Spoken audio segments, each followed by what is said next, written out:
This is how to enable one-click trading on TradingView.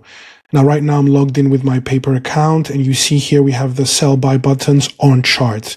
I click on buy and there is no execution. There's just an order here which opens and the trading panel opens on the right.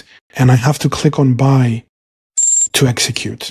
So 2 clicks. You see I bought 10 Bitcoin.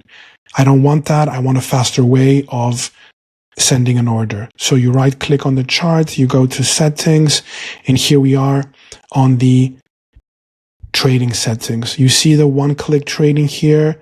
It was enabled, so click on it. And now we have one-click trading enabled. The 10 unit here wasn't on. We can change it. Say I want to buy 5 Bitcoin. I press enter. And now I'm long 10 Bitcoin from earlier. I click on buy. Oh, I didn't have enough money to buy it on my paper trading account. I click on buy. 1 click, immediately the order was executed. So this is how you can enable one-click trading on TradingView and use the function.